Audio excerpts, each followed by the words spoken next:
शरीर देखिए पुरी की अलौकिक इंद्रियां इसके घोड़े हैं, मन सारथी है और आत्मा इस रथ का रथी है। ओम पूर्णमदः पूर्णमिदं पूर्णात् पूर्णमुदच्यते पूर्णस्य पूर्णमादाय पूर्णमेवावशिष्यते।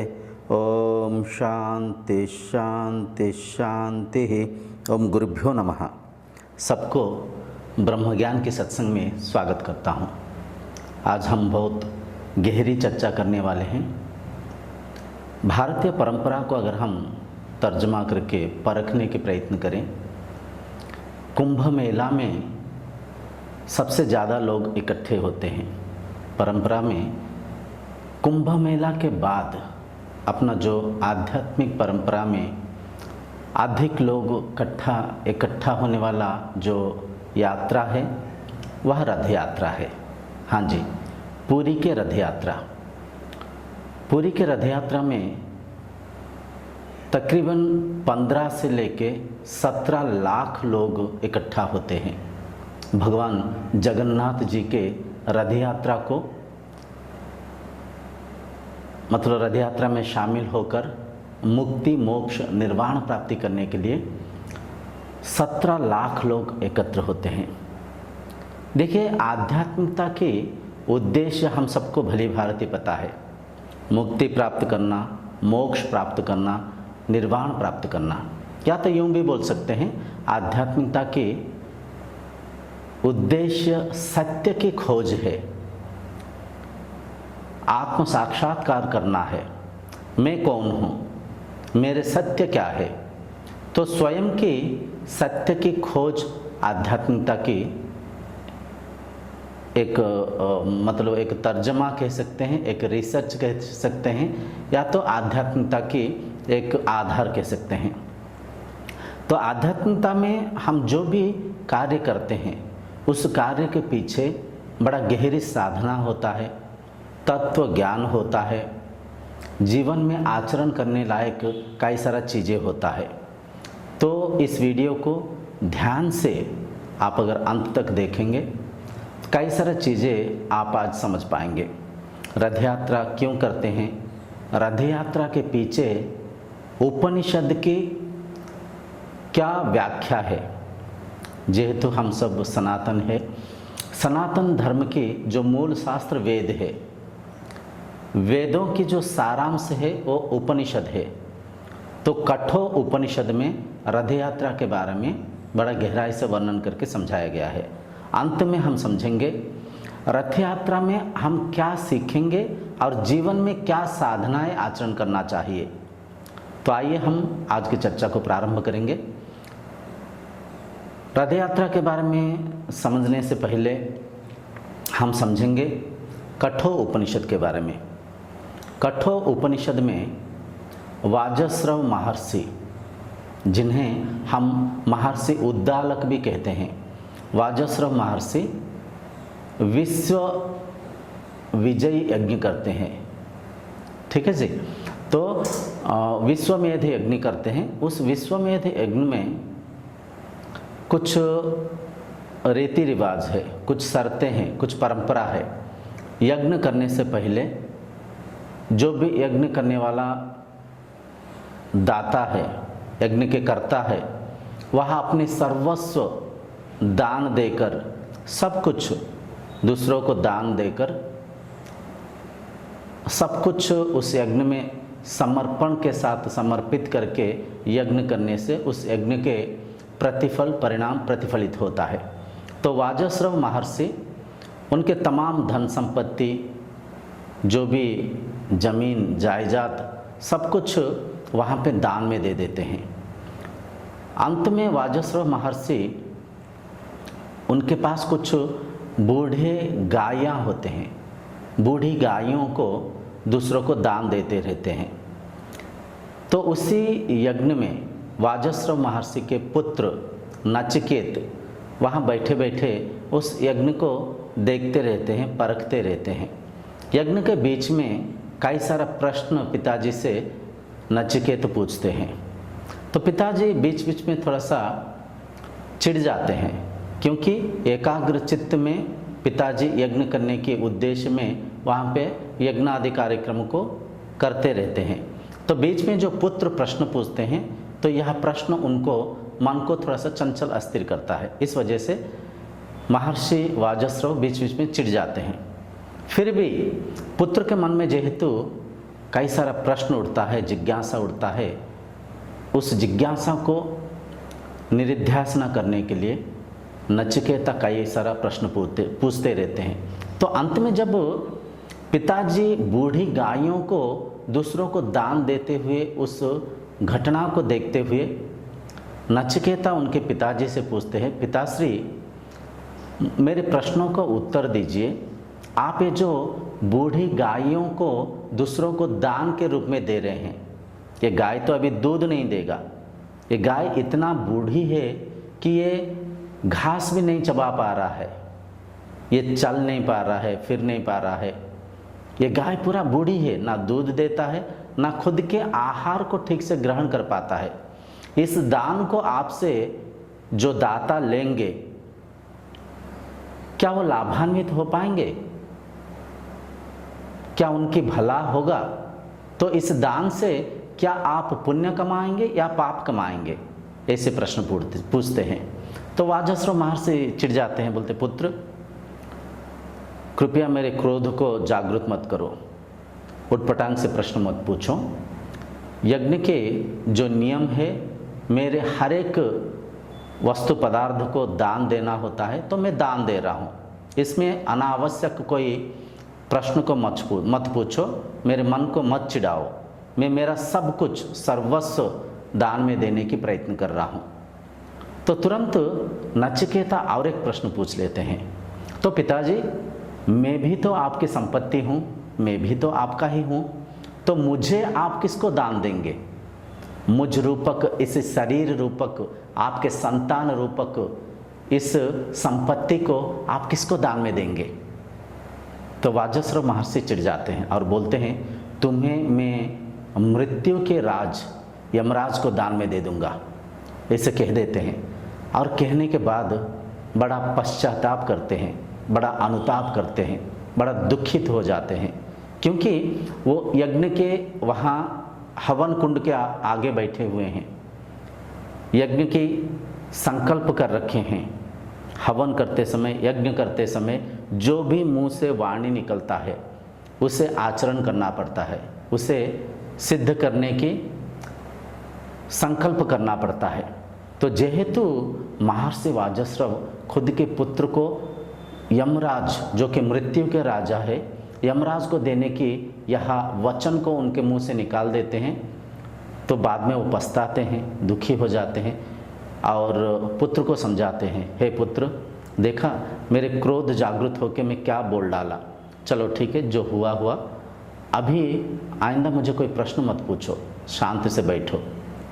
तो नचिकेता खड़ा होकर बोलते हैं, पिताश्री अभी मैं आपका नहीं हूँ, मैं महाराजा यम का हूँ, जमराज जो कि मृत्यु के राज।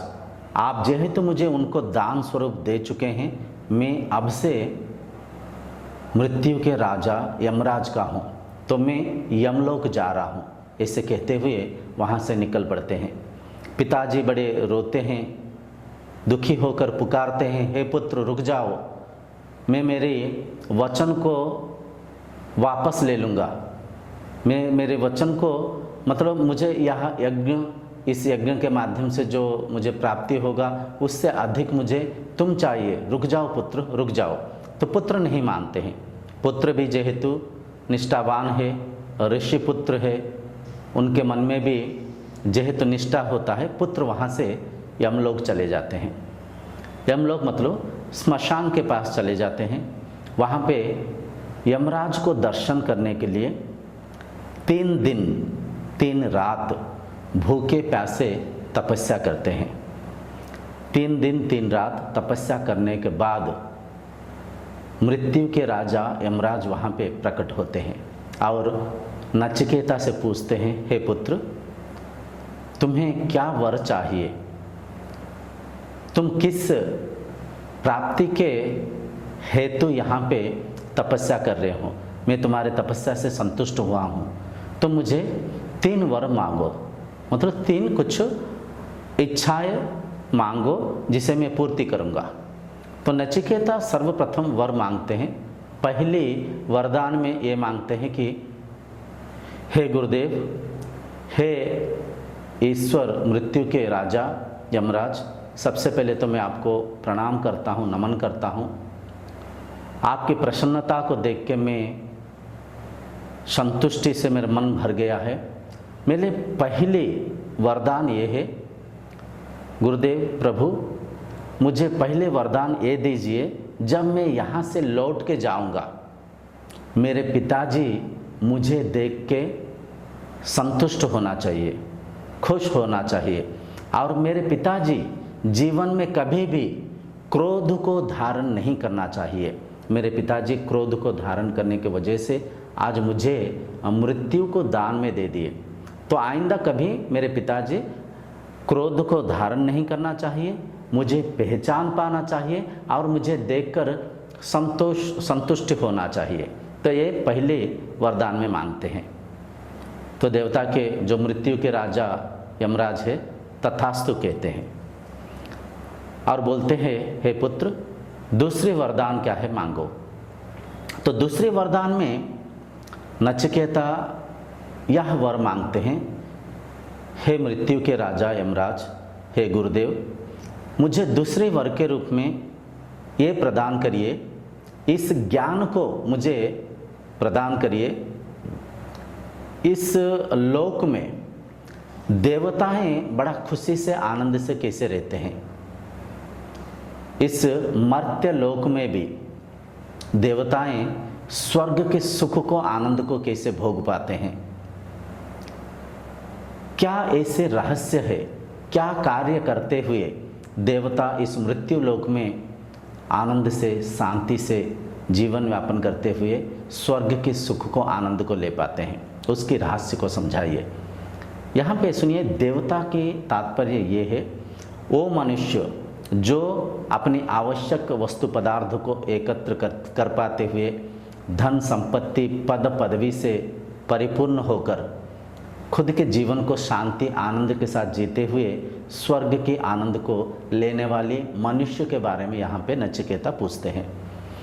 तो यमराज ने खुश होते हैं और बोलते हैं, पुत्र, ध्यान से इस बात को सुनो, परखो और आचरण में करने से तुम भी इस लोक में देवताओं की जैसे स्वर्ग के सुख को, आनंद को ले पाओगे। मस्तिष्क रूपक गुफा में, मन रूपक दीपक में ज्ञान रूपक तेल को डालते हुए विवेक रूपक बत्ती से ज्ञान ज्योति को प्रज्वलित करके अगर तुम इस संसार को परख पाओगे, विवेकी होकर इस संसार के रीति नीति को विद्याध्यान के साथ समझ पाओ, परख पाओ, तो तुम भी अपनी हर एक आवश्यकता को पूर्ति करते हुए स्वर्ग की सुख को, आनंद को इस लोक में ले सकते हो। मतलब कहने के तात्पर्य, तुम भौतिक ज्ञान को संग्रह कर मतलब आप देखिए, इस संसार में पढ़ा लिखे लोग भी है, अनपढ़ व्यक्ति भी है। अनपढ़ व्यक्ति मजदूरी करता है, कई सारा मेहनत करता है, लेकिन उसकी आवश्यकता पूर्ति नहीं होता है। पढ़ा लिखा व्यक्ति डॉक्टर, इंजीनियर, वकील, अच्छा पद पदवी को प्राप्त करते हुए, अच्छा खासा धन को कमाते हुए, आजकल आप देखे होंगे एआई टेक्नोलॉजी और इंटरनेट मार्केटिंग, कई सारा जो सोशल मीडिया को कई लोग हैंडल करते हैं, कई सारा आजकल जो शेयर मार्केटिंग, कई सारा बुद्धि को विनियोग करते हुए कई लोग बड़ा शांति से, आनंद में इस जीवन को बिता पाते हैं। तो नचिकेता समझ पाते हैं, बड़ा खुश होते हैं और बोलते हैं, हे गुरुदेव, हे भगवान, मेरे तीसरी वरदान ये है। कुछ लोग कहते हैं मृत्यु के बाद आत्मा नहीं मरता, आत्मा जीवित रहता है, आत्मा अपनी कर्म फल की भोगता है। और दोबारा जन्म लेता है। कुछ लोग कहते हैं आत्मा अजर है, आत्मा अमर है, आत्मा अविनाशी है, आत्मा ना आता है, आत्मा ना जाता है, आत्मा को ना मृत्यु होता है, आत्मा ना जन्म लेता है। आत्मा सच्चिदानंद स्वरूप है। आत्मा था, आत्मा है, आत्मा रहेगा। तो हे गुरुदेव, मुझे आत्मा के रहस्य के बारे में समझाइए। मैं आत्मा को कैसे समझ पाऊँ, मैं आत्म साक्षात्कार कैसे कर पाऊँ, इसे मुझे मार्गदर्शन करते हुए मुझे समझाइए। तो यमराज पहले तो नचिकेता की परीक्षा करते हैं। नचिकेता की जो मुमुक्षत्व को, ब्रह्म जिज्ञासा को परखते हैं। बोलते हैं, हे नचिकेत, तुम जिस आत्मा के बारे में जानना चाहते हो, आत्मा को जान के क्या फ़ायदा? आत्मा को तो कई सारा देवताओं भी जान नहीं पाए, समझ नहीं पाए। तुम जान के क्या कर लोगे? देखो, तुम हजारों साल जीने की आयु मांगो, तुम धन संपत्ति, राज्य, वस्त्र, सोना, बड़े से बड़े पद पदवी को मांगो, शांति से आनंद से जीवन यापन करो। आत्मा को जान के क्या कर लोगे? तो नचिकेता कहते हैं, हे गुरुदेव, हे प्रभु, जितना भी धन संपत्ति मैं प्राप्त कर लूँ, मन तृप्त नहीं होगा। मन में और कई सारा धन संपत्ति कमाने की व्याकुलता, चंचलता कायम रहेगा। इस पृथ्वी के राजा बनाने के बावजूद भी मैं अन्य ग्रह के ऊपर आक्रमण करने की योजना करूँगा। तो भौतिक धन संपत्ति पद पद से मन तृप्त नहीं होगा, मन मुक्त नहीं होगा। तो मुझे यह भौतिक धन संपत्ति नहीं चाहिए, मुझे चिरंतन सुख चाहिए, मुझे आंतरिक सुख चाहिए, मुझे परमानंद चाहिए। तो कृपया मुझे आत्मा के बारे में मार्गदर्शन करिए, समझाइए। तो यमराज कहते हैं, हे पुत्र, हे नचिकेत, तुम योग्य शिष्य है। योग्य शिष्य, तुम्हारे अंदर धन संपत्ति, पद पदवी, स्वर्ग के सुख, भौतिक आनंद, इनके तमाम अभिलाषा नहीं है। तो तुम जेहेतु योग्य है, तो तुम्हें मैं आत्मा के बारे में समझा रहा हूँ। ध्यान से ध्यान दे के समझो, सुनो, परखो। यहाँ पे एक गहरी बात हमें समझना चाहिए। आत्मा को समझने के लिए, आत्म साक्षात्कार करने के लिए सबसे पहले तो आपको भौतिक सुखों को त्याग करना पड़ेगा। संसार में जो प्राप्त करने की इच्छा वांछनाओं को तृप्त करना पड़ेगा। उसके बाद में ही आपके मन में उतना बल, क्षमता जागृत होगा आत्म तत्व को समझने के लिए। तो उस बात को यहाँ पे वर्णन करके हमें समझाया जा रहा है। तो यमराज कहते हैं, नचिकेता, नचिकेता, आत्मा का रहस्य बहुत गहरा है। यह न कभी जन्म लेती है और न कभी मरती है। इसे जान लेना ही परम ज्ञान है। तुम इस शरीर को रथ मानो। इस शरीर में जो 5 ज्ञानेंद्रियां, 5 कर्मेंद्रियां हैं, उन इंद्रियों को घोड़ा मानो।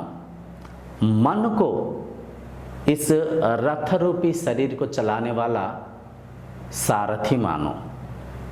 बुद्धि को उस सारथी के बल मानो और आत्मा को इस रथ में सवार रथी मानो।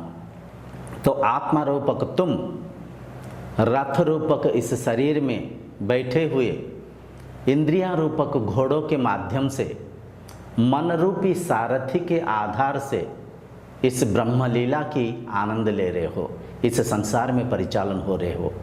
तो स्वयं को समझने के लिए सबसे पहले तो इंद्रिया रूपक घोड़े को नियंत्रण में रखो, मन रूपक सारथी को खुद के अधीन में करो, मनोनिग्रह करो।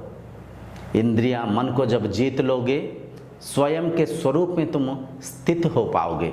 तो नचिकेता, वह आत्मा तुम स्वयं हो, वह अविनाशी शक्ति, वह आधार, वह संसार की उत्पत्ति, परिचालन, परिवर्तन करने वाला वह मूलभूत शक्ति, वह सत्ता तुम स्वयं हो। तो आइए हम कठोपनिषद की दो मंत्रों को सबसे पहले हम उच्चारण करेंगे, उन मंत्रों की व्याख्या को समझेंगे, क्योंकि यह मंत्र यह तमाम चर्चा की आधार है। मंत्र इस प्रकार है, कठोपनिषद। आत्मानं रथिनं विद्धि शरीरं रथमेव तु, बुद्धिं तु सारथिं विद्धि मनः प्रग्रहमेव च, इंद्रियाणि हयानाहुर्विषयांस्तेषु गोचरान् आत्मेन्द्रिय मनोयुक्तं भोक्त्यास्मयं भोक्तेत्याहुर्मनीषिणः। तो आशा करता हूँ ये मंत्र प्रमाण है ये सारी बातों की, ये तमाम चर्चा के। तो यहाँ पे जो हम रथ यात्रा करते हैं, रथ यात्रा से हमें क्या सीखना चाहिए? जो रथ है, हम जो भी भौतिक कर्मकांड करते हैं, जो भौतिक उपासना करते हैं, जो भौतिक ईश्वरीय आराधना करते हैं, साधना करते हैं, उस भौतिक उपासना को गहराई से तर्जमा करके समझना चाहिए, उसे जीवन में उतारना चाहिए। तो जो रथ यात्रा है, वो रथ यात्रा हमें इसी बात को दर्शा रहा है। ये शरीर रथ है। इस शरीर में जो 5 ज्ञानेंद्रियां, 5 कर्मेंद्रियां है। ज्ञानेंद्रियां क्या है? आँख, कान, नाक, जीभ और त्वचा। कर्मेंद्रियां क्या है?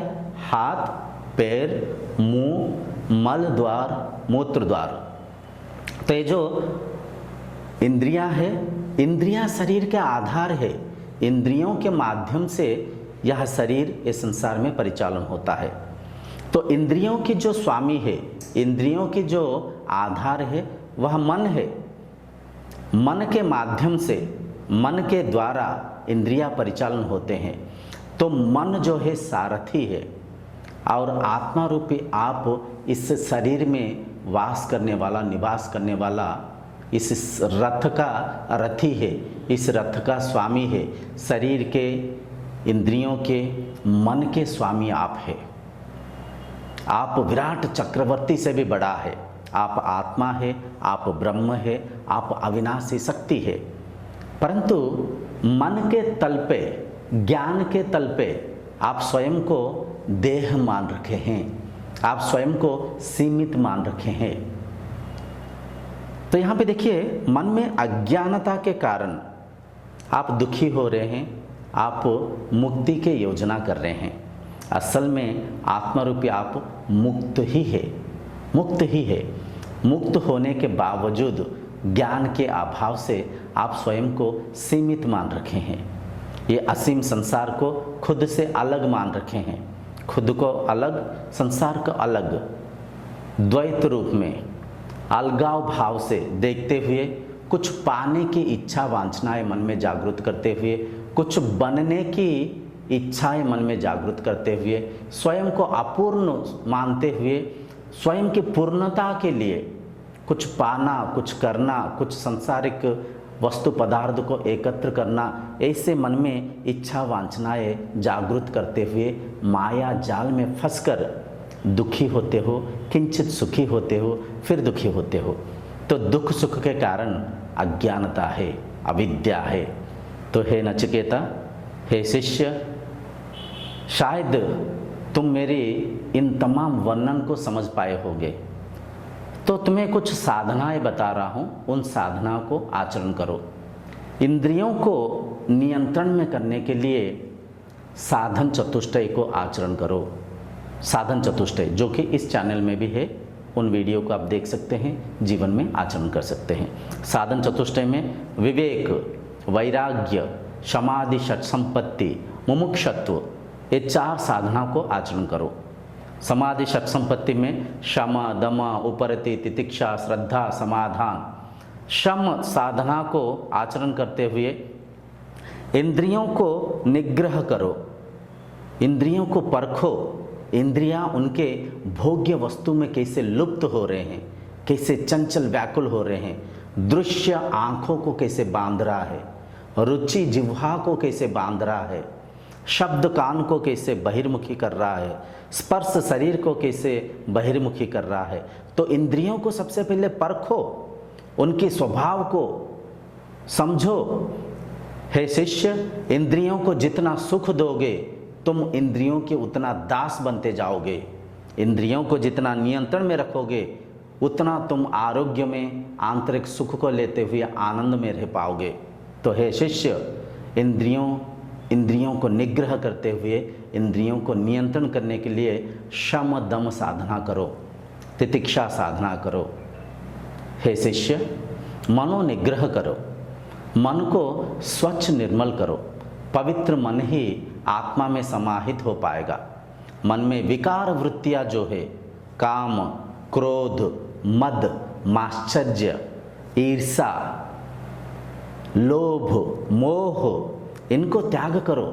इनको त्याग करने के लिए हर दिन सत्संग करो, हर दिन शास्त्राध्ययन करो, गुरु के समीप पे बैठकर कुछ अच्छे बातों को, शास्त्र ज्ञान को ग्रहण करो, जिसके माध्यम से तुम्हारे मन में जो ये विकार वृत्ति है ये सब मिट जाएगा, मन निर्मल हो जाएगा, मन शुद्ध हो जाएगा, मन शांत हो जाएगा, मन धारणा कर पाएगा, मन ध्यानस्थ हो पाएगा, मन समाधिस्थ हो पाएगा, मन खुद के आत्मा के साथ एक हो पाएगा।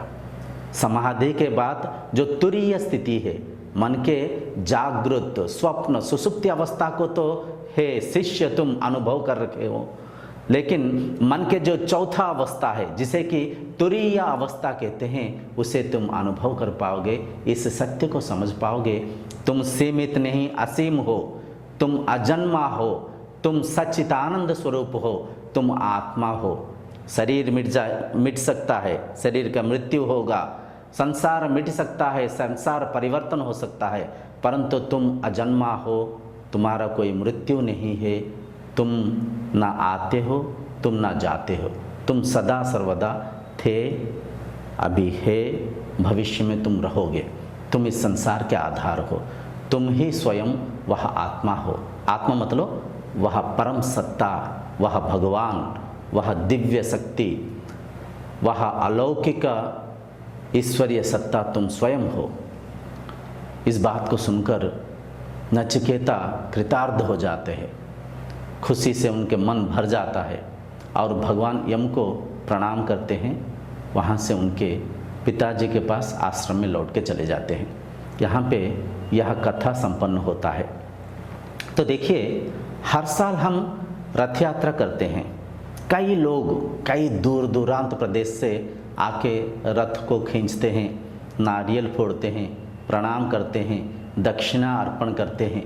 क्या ये जो भौतिक उपासना से आपको मुक्ति मिल जाएगा? आप मुक्त हो जाएंगे? नहीं, कदाच नहीं। भौतिक उपासना तो एक आधार है, एक माध्यम है, साधना के प्रारंभिक स्थिति है या तो दशा है। केवल रथ को खींचने से, वहाँ पे रथ के ऊपर बैठे हुए उस जगन्नाथ को प्रणाम करने से कुछ नहीं होगा। रथ यात्रा में शामिल होइए, रथ को खींचिए, उस भौतिक उपासना करिए। साथ ही साथ यहाँ पे जो साधना बताया गया, इंद्रियों को नियंत्रण करने की प्रयत्न करिए। जिह्वा को स्वाद से काटिए, अन्न की आवश्यकता को समझिए, आरोग्यकर प्राकृतिक भोजन को खाइए। आँख से वैसे दृश्य को देखें जिस दृश्य को देखने के बाद आपके संस्कार ना बिगड़े, आपका संस्कार शुद्ध रहे, आपका और यह संसार का उन्नति हो। ऐसे दृश्य को आँख से देखिए। कान से वैसे शब्दों को सुनिए जिस शब्द के माध्यम से, जिस ज्ञान के माध्यम से आपके इंद्रियां, मन दूषित प्रदूषित ना हो, आपका भी उन्नति हो, संसार का भी उन्नति हो। ऐसे चर्चाएं करिए संग साथी से जिस चर्चा के परिणाम प्रतिफल संसार के उन्नति हो। स्पर्शानुभूति, घ्राणानुभूति, इनसे थोड़ा बच के रहिए। तो इंद्रियों को दमन करने के लिए वैदिक परंपरा को आचरण करिए, अष्टांग योग की आचरण करिए, साधन चतुष्टय को आचरण करिए। ठीक है जी। तो ये तमाम साधना को करिए, तब जाके समय आएगा आप समझ पाओगे आप स्वयं वह आत्मा है। शास्त्र के अनुसार विधिवत साधना करने से आप मन को तुरीय स्थिति में लेके जा सकते हैं और इस संसार की एकता को परख सकते हैं, स्वयं के सच्चिदानंद स्वरूप को समझ सकते हैं। तो यहाँ पे आज के अपने सत्संग को विराम देंगे। आशा करता हूँ आप इन गहरी चर्चा को समझ पाते होंगे, परख पाते होंगे और साधन चतुष्टय के बारे में, अष्टांग योग के बारे में इस चैनल में वीडियो है, उसे देखिए, जीवन में आचरण करिए, मुक्ति मोक्ष निर्वाण प्राप्ति करके जीवन को सार्थक करिए। ओम शांतिर्भवतु।